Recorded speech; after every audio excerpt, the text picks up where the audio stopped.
what's the next step? If you go into a conversation emotional, I guarantee you're not going to communicate as well as you can. Which moves us into the yellow zone. So that's the zone where your child needs a little support doing an activity or a task or something. So it's what that kid can do with help. The big thing in this zone is eventually you want those tasks that are in the yellow zone to become green zone. Using this as a metaphor for what we're talking about, I knew that I needed to water the tree. I knew that much. So we know we need to help our children. It's oftentimes we don't know where we need to help them. And if we're helping them, like I was doing with things where they really don't need help, we're probably providing a little bit of a disservice instead of helping them just at the edge of their abilities.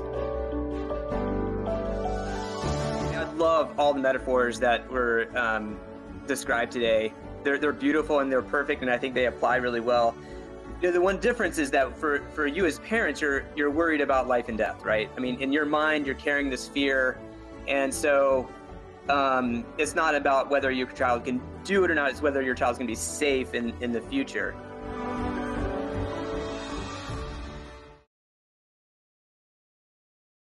Number one tip I give parents when they're like, I want to, scream at my kid because they're failing this class, or, they're not doing their homework, or anything in between, is what does your communication look like? Because it's something that every word I say when I speak with a student is super important. So I kind of have 3 points I want you guys to be aware of. The first one is make sure you listen. The second one is be intentional. And the third one is make sure you listen. You might notice that the first and third are the same thing, because I was told somewhere that in research, people always remember the first and the last thing you tell them. So if you take anything from this conversation, please take away that you need to listen more to your child. All right. Now I'm going to talk about all that stuff in the middle to be intentional. So when you're having these conversations with your kid, it is super, super hard. And I get that. I don't know if you've ever tried to convince a 14-year-old that they need to write an essay. It is also very difficult occasionally. Some of you are smiling because you're like, yes, even as a parent, we know that, because y'all are teachers right now as distance learning is going on. But I want you to remember, like, when you are talking with them, you should have a goal in mind of what the messages you want to communicate. So before you even start, what do I want them to take away from this conversation? While you're having that conversation, that during, it's a lot of, am I communicating what I wanted to communicate? And then afterwards, it's, what's the next step? If you go into a conversation emotional, I guarantee you're not going to communicate as well as you can. I see a lot of emotional reactions from middle schoolers on occasion, because a lot of times our kids don't have those developed skills like you have as an adult on how to control those emotions, how to communicate their feelings effectively, right?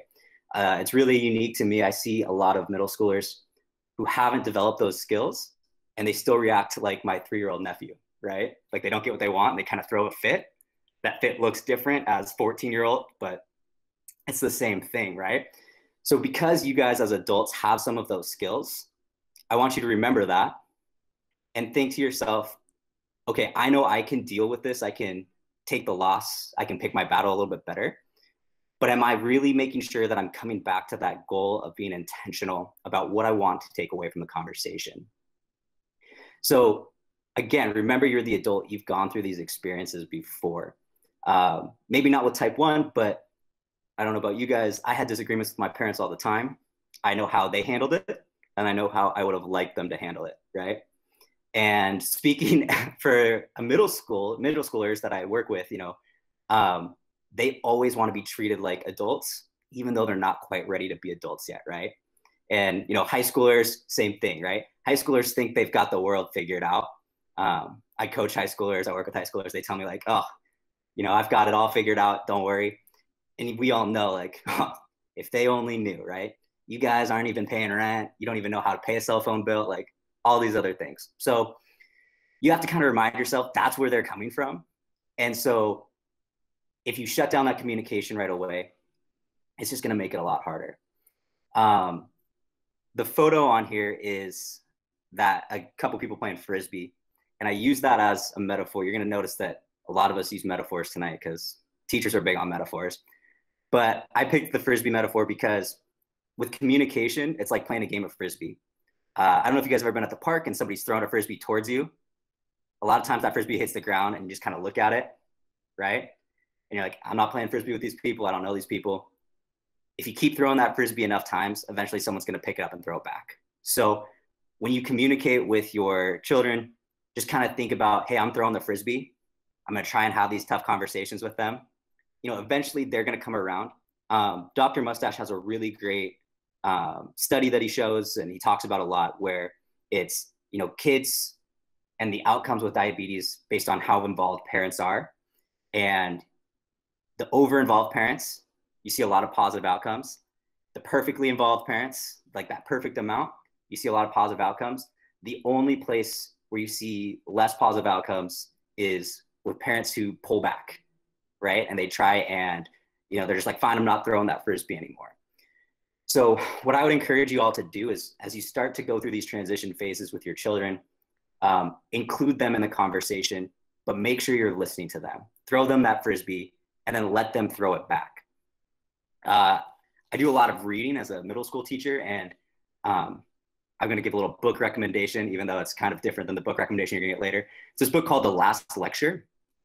It's a really, really powerful book. It's about a man who is giving his last college lecture. He's a professor, and he finds out that it's actually going to be his last lecture ever because he's been diagnosed with terminal cancer.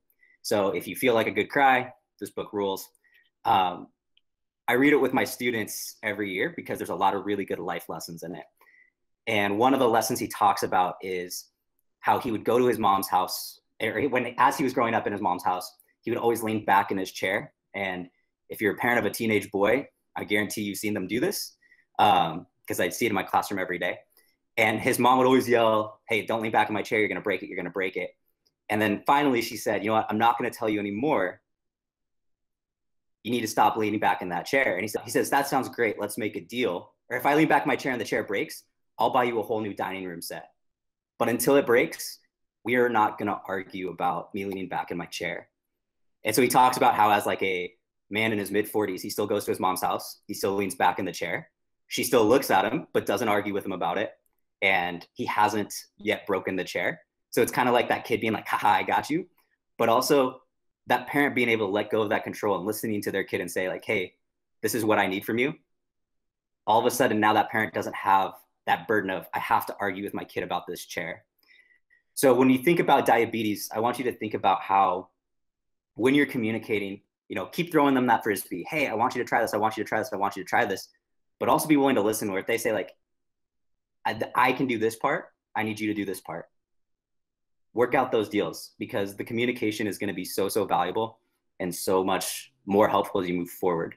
And you take a look at kind of what steps they need to do next. So that next step is where Minion's going to take over. So I'm going to mute myself and change the slide.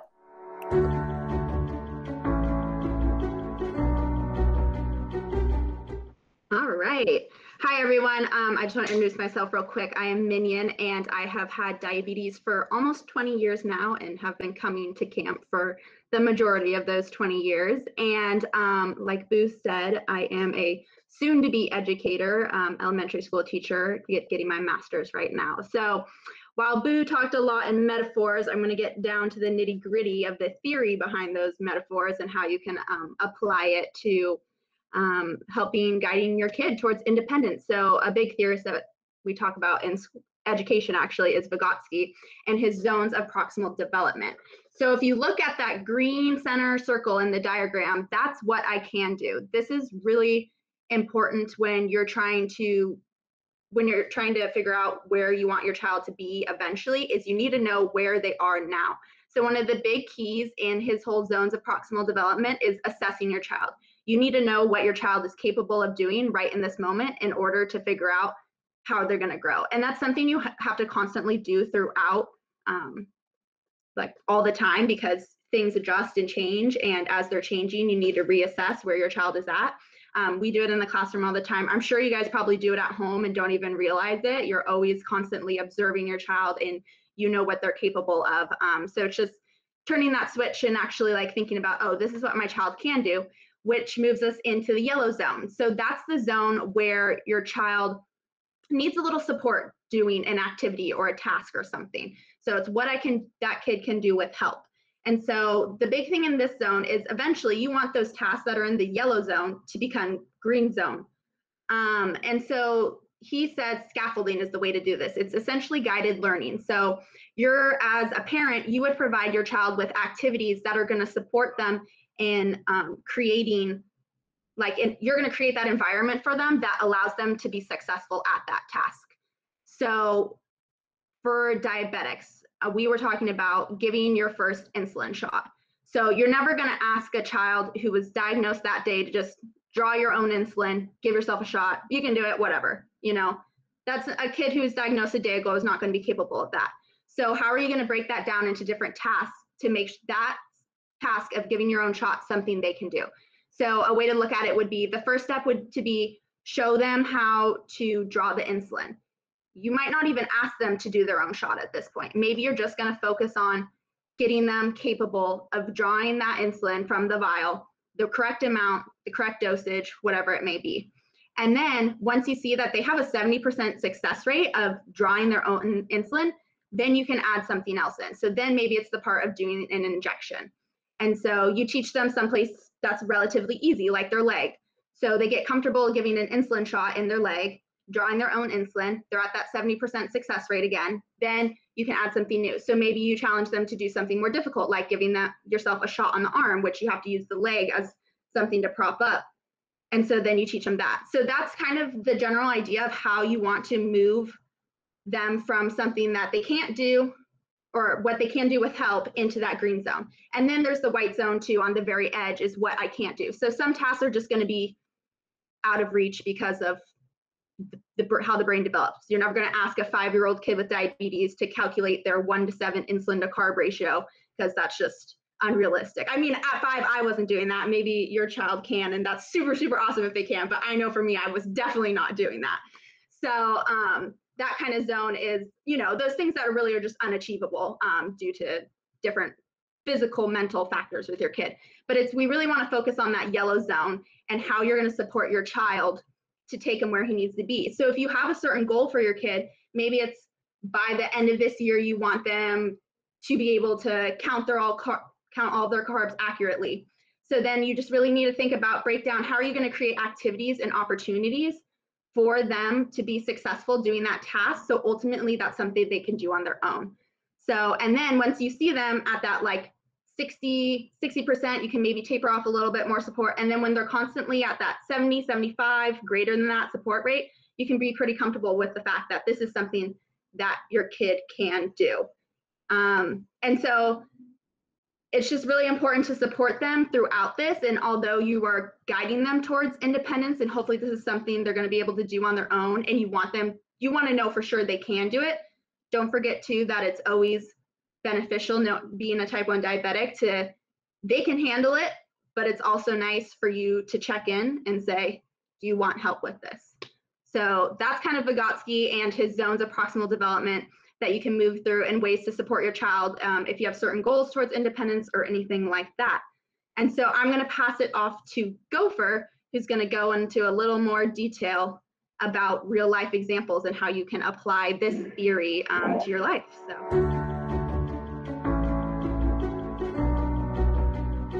Strictly metaphors, back to metaphors now.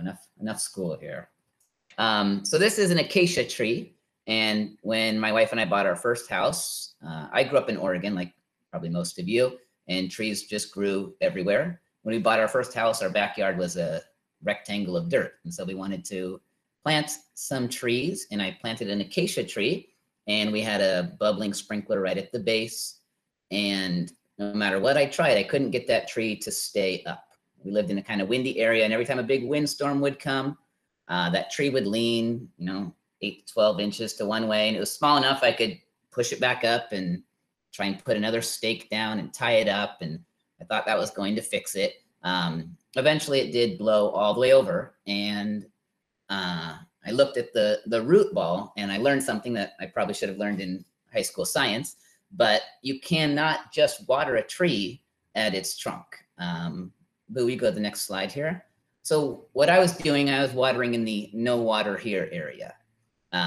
When what I should have been doing was listening to the tree and Mother Nature, which was showing me where it needed to be watered. So the drip line is where when the rain comes down, which it doesn't rain here, but when the rain comes down, it's going to shed off the tree at the edge of the branches, which is just beyond the end of the roots. So they continue to grow outward and the tree becomes more stable as it grows. I was watering at the base, which left just a giant root ball and a top heavy tree that looked really good on the top, but was not strong enough.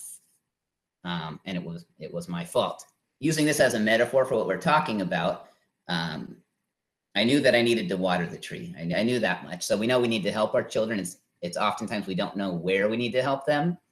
And if we're helping them, like I was doing with things where they really don't need help, we're probably providing a little bit of a disservice instead of helping them just at the edge of their abilities. And that's what that zone of proximal development is all about, is helping kids so that they can work at the edge of their abilities and just beyond, so that they continue to develop and obtain new skills. Yes, thank you. So the idea for independence is we want our kids to be strong, not just when things are perfect, but so that they can weather storms. And that's going to come from helping them develop at a slow and steady rate by continually challenging them and supporting them in those areas right at the edge of their abilities. You can go to the next, yes. So there's definitely a science to this zone of proximal development. I think this part where how you actually help them is more of an art. There's going to be a lot of mistakes. It's going to be messy. You're going to try trial and error. Something's going to work on Monday and it's going to be awful on Tuesday. So how can parents support at the edge of the kid's ability? You have them at a 70% their success rate. And you're not calculating that. You just sort of feel that. Something that they can do, you expect them to be able to do most of the time. And as I was thinking about this, I kept having a hard time because I kept going to like a difference between can they do it and will they do it? And I think will they actually do it? Will they remember? Will they follow through is a whole different skill compared to, yes, they can do the dishes, but will they? No. I'm always going to be reminding them. But what I can remind them to do and what I can expect of them changes as they grow. So I think this part is much more of an art. So speaking of dishes, Boo, there should be one little thing that comes up here. So dishes, pretty straightforward. When they're really, really young, we do everything for them. Maybe we are talking through as we are cleaning the plate and how we do it and where things go and why we're doing this. That's a pretty simple one that I think we can all feel pretty confident when you are teaching your children. I can demonstrate it for them. I can make the task simple, remove barriers, maybe a little step stool by the sink. Maybe I only expect them to carry the plastic dishes because they're not quite ready for the glasses or the sharp knives. And then giving them clear, simple pointers, about how much water to use, how much soap, what brush we use, how we load the dishwasher so that we maximize space and things like that. That one's pretty simple. Okay, Boo, we have another icon that comes up.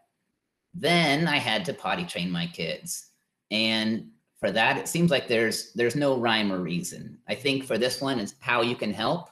I think controlling the frustration level is key in something like potty training, because it's often, I feel, not up to the parent when you're going to potty train the child. It's when the child shows you where, that they are ready to take that on. But again, you can help them by making it simple. You get the little potty, have them drink a lot of water and try, reward them for sitting there or trying it. You can demonstrate it does happen.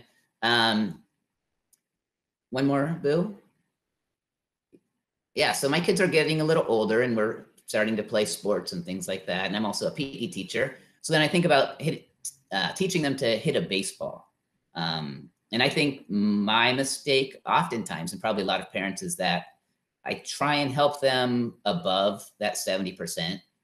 You know, so if I'm tossing a ball to my son and he's hitting it, I want to be tossing it from a distance and a speed and with a bat where he can make contact 70% of the time is what I'm thinking. And typically, maybe I'm trying to pitch a normal pitch to him and he's hitting it 1 out of 10 times. I don't think that's going to maintain their interest very long. That could lead to frustration on their part, on both parts, really. So I think having an honest assessment of where they are and slowing things down can make a big difference in their development, and being honest with ourselves about where we are helping them. Are we helping them where they can already do it on their own, or are we pushing them too far too soon? Because I think it's you play the long game. You are, you know, trying to win that day and make a little bit of growth that day, keeping in mind where we want them to be independent as they get older, but realizing that the most important thing is that next tiny little step. I saw a quote that said, a lot of the errors are made when you try and fix something that they're doing wrong instead of allowing them to learn what they can do right. And I think that can be hard as a parent when we maybe are comparing them to where other kids are, where we think they should be. They did it yesterday, how come they can't do it today? But you know, if they're at that 70% level where you should be helping them, that means 3 out of 10 times they're not doing it correctly. So I just think it's important to focus on the 7 out of 10 times that they do get it correct, and then provide that little bit of support in these ways that are on the screen there. Boo, I think the next one's a book recommendation from me. This one's a little lighter read, called The Talent Code. But when I was thinking about my part of the presentation here, I thought it fit in well. It goes through real life examples of kids and famous people who've achieved greatness, and talks about, they break it down into ignition. So something in their life provided a spark of motivation. They spend a lot of time in that sweet spot of deep practice at the edge of their abilities, with an emphasis on making errors and also correcting those errors. And they had access to master coaching. So somebody more knowledgeable than them. And oftentimes that's the parent at camp. That's the counselors and the kids who've had diabetes longer. And you know how your kids, those of us or parents, your kids are always more polite and cleaner and better behaved when they go to somebody else's house. We see that at camp too. And it's not what we're doing at camp, it's the hard work that you're putting in. But when you're in it, you don't see the fruits of that hard work always. But the kids who come to camp, they speak about their diabetes with such maturity. They're so helpful. They're very knowledgeable. They're very open to learning. And I know they may not always be that way at home, but I mean, that's their safe spot where they can do that. But we see the fruits of the labor at camp. We have a perfect little environment for that, for those things to blossom. But I just wanted to say that we see the hard work that parents are doing, and it is definitely paying off. We see that out at camp. I think I have one more quote, Boo. I love this one. It's actually the same, I think it was a teacher and psychologist said, if you want your children to improve, let them overhear the nice things you say about them to others. One thing I want to also point out about like that whole zone of proximal development, and Gopher touched on it a little bit, is that those things are all fluid. So you might think, oh, they can do this with my help. And then all of a sudden it's like, oh, now they can't do it with my help. And they're like backsliding. That's part of development, right? Just trust your process, trust the work, and be willing to meet your kids where they are. So if they're struggling with something that you know that they previously could do without your help, that's them telling you, hey, I need your help right now. So, you know, there's that fine line of like helping them there, or, you know, really pushing them to independence. And like Gopher said, it's an art, not a science. You guys know your kids best. You know, we couldn't begin to tell you exactly how to handle every situation with your kids. So something to remember there. We want to talk about kind of this whole development and what this looks like. And I want you to think about, you know, your child in particular, and what is something that they can do now that they could not do 6 months ago? This could be diabetes related. It could be not diabetes related, right? We just want to kind of take a look at that growth that they're having. We did the math. 6 months ago was about August. My child is driving. Yep, that emoji pretty much sums it up. Taking inventory of pump supplies without being asked. Being mature, yes. Computing the math in their head and not having to ask Google. As a teacher, that warms my heart. Dose while out with friends. That's huge. Oh, do the insert. Oh, that's awesome. That's a huge step. Oh, love it. I also am loving like that I'm connecting these to the campers, that I see them out at camp and I'm like, we're doing it. Especially those campers that I've seen since they were, real tiny, and now they're doing adult things like driving. Oh goodness.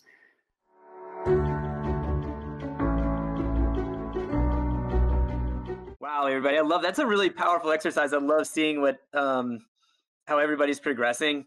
And I have to say, there's something about everything you learn, but I think especially this applies to diabetes, is that it's really it's kind of a self-fulfilling prophecy, in that, when kids believe and get confidence that they can do things, that's generally what happens. And when they start getting a lot of negative associations and doubt and fear, oftentimes things don't go as well. So here's the crux of it. What I feel like is can be such a challenge for parents is that, diabetes is, I love all the metaphors that were described today. They're beautiful and they're perfect, and I think they apply really well. The one difference is that for you as parents, you're worried about life and death, right? In your mind, you're carrying this fear, and so it's not about whether your child can do it or not. It's whether your child's going to be safe in the future. What we see, and a lot, I think, we're kind of getting at as well, is that that fear that you carry, that anxiety, the guilt, all sorts of negative feelings that are just part and parcel of being a parent with a child with diabetes, will definitely influence how you interact with your child. And a lot of times our children regulate with us, right? So when we carry a lot of anxiety, and every parent knows this, whether the kid has diabetes or not, because we all carry certain anxieties about things, but our kids will regulate with that and generally carry that same sort of emotional energy. So, one of the steps I think is super powerful in all of these sort of teaching theories is also just checking in with yourself. Like right now in this moment, how am I feeling? Am I angry? Am I scared to death? Am I, resentful or whatever? And checking with yourself will really help you take that moment to take a deep breath and really have a much more positive interaction, kind of like that quote that Boo started off with about sort of like you being the weather. It really, that deep breath makes all the difference. And it also, provides that scaffolding that Minion was talking about, that sort of environment of that powerful learning environment. Because learning is really an emotional process, right? I thought a fun activity would be a fun interactive activity. I'd like everybody to get on the chat if you can, and just put in what you think. I'm going to ask you what age you think any given kid with diabetes should be able to, at what age should they be able to do a certain skill that I'm going to mention, okay? I'm going to go over a few skills, and I'd just be really curious. There's really not a wrong answer, but this has been studied, actually, so there are answers to this. But I'm really curious what everyone, just sort of your gut reaction about what age you feel like kids should be able to do these things. Okay, so first one, and just go ahead and throw in a number, recognize a low. Next one is to check a blood sugar with a finger stick. The next one is to draw up insulin. To categorize food into food groups. Yeah, well, there's a lot of numbers, and so I'm glad everybody's got a kind of a chance to process that. I'll tell you that this has been studied, and generally what they did, they took about 650 kids and sort of got normative data on when kids can do certain skills. And what they did is they broke it into 3 different categories. One is 25% of kids can perform this skill at this age. 50% can perform the skill at this age, and by this age, 75% of the kids can perform that skill. If that makes sense. So for recognizing a low, it's 3, 4, and 5. So by 5 years old, 75% of kids can recognize a low. Now this is interesting because 25% is a lot of kids that still cannot recognize a low at 5. So what you'll see, and you're going to recognize a trend that there is a lot of variation in where kids are developmentally for all of these things. So for treating a low by eating a food with sugar, I know I didn't ask that one, but that one is 3, 4, and 7. So even by 7 years old, there's still 25% of kids with type 1 diabetes that don't sort of make that connection. Checking a blood sugar with a finger stick, 4, 5, and 6. Drawing up insulin is 7, 8, and 10. Giving an injection is 5, 8, and 10. There's one I didn't read out before, but making adjustments to insulin doses based on blood sugars is 10, 13, and 18. So even by 18 years old, there's still 25% of kids that don't quite know how to adjust their insulin. And to categorize food into food groups is 4, 6, and 8. So I find this really fascinating. I hope it's kind of eye-opening for you as well. What I take away from this is that kids can do a lot more than we think, and they can do a lot less too. Kids oftentimes and some of the skills that we're talking about, they sound like a skill, right? Drawing up insulin. If you really break it down, drawing up insulin is about 10 different skills. And a lot of them are social emotional skills, planning, there's manual dexterity, there's all sorts of things that actually go into any given skill. So when we're teaching these skills, keep that in mind, that it really helps to break it down. The first one can be your kid just, if they're young, just pushing the needle into the insulin syringe, right? Just that, like they just accomplished a skill. They didn't do anything else, you can, for any given skill, you can really break it down into its individual parts. Tonight's presentation was very sort of didactic based, a lot of sort of presentations, but we also love to hear everybody's sort of reactions to the material that we've kind of brought up and any questions that people have. So this is a really safe environment, and I'd love to hear what's on your mind. My blood sugar is 250 right now. For sharing that. Hi, my son's a 17, a senior in high school, and I think he's dealing with a lot of the distance learning stuff. Not so hot, but he is managing all his blood sugars himself. So, I'm still really good at being able to walk in the room and be able to know exactly what he is, which he hates that about me, but it's just sort of like, I know it's some weirdness. But he's doing that roller coaster thing. His schedule is good in terms of he generally gets up at the same time of day and does the same thing, walks the dog, does all these things. But no matter how much he's adjusting stuff, he's still doing a lot of what I call roller coastering between, really high to really low. And then I'll have about 4 days of, being really good in the zone. And there's just no relationship to what it is or why it's happening. And I'm just wondering if you guys are having the same sort of stuff. We're having a hard time sort of tapping into why is this happening. It's not like we had pizza, it's not the pizza fault, and it's not he's getting a cold. It's just weird. It's just this roller coastering on a big picture. Just wondering what anybody else has done about that. And the difficulty for me, of course, is he's managing it. So I have to step back, even though I see him roller coastering, and then I get into COVID anxiety, and I run after him with a thermometer, which he really, really hates. So the thermometer's just on the mantelpiece, so he knows it's there. But hard, you know. So that's my weird roundabout question.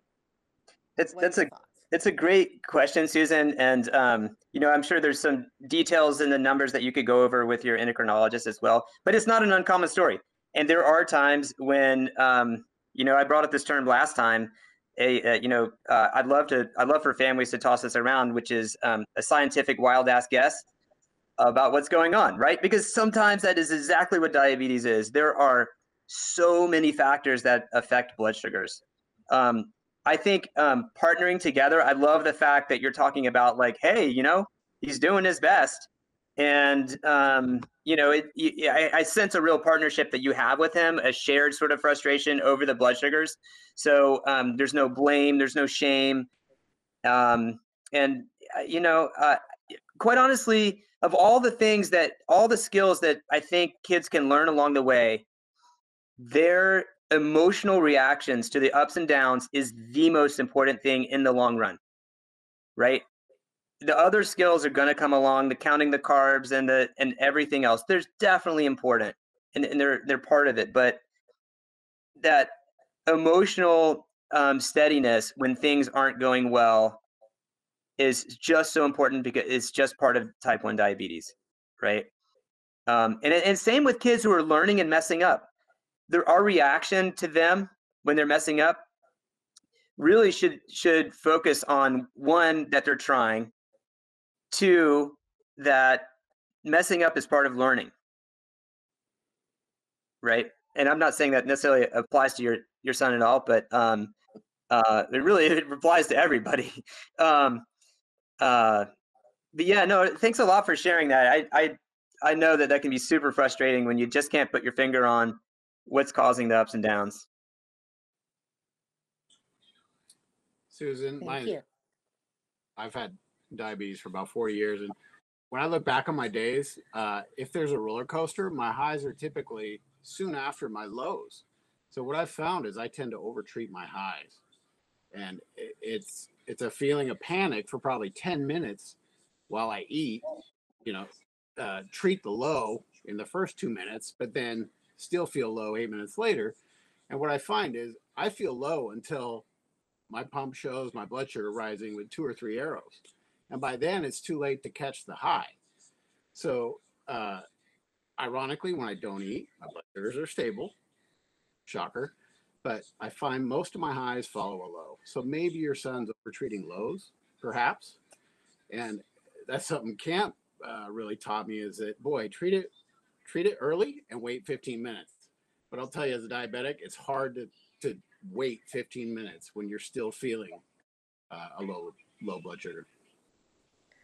He's actually disgustingly good at that. He's figured out setting timers on his phone, so he times it for at least 15 minutes after he finishes eating the sugar.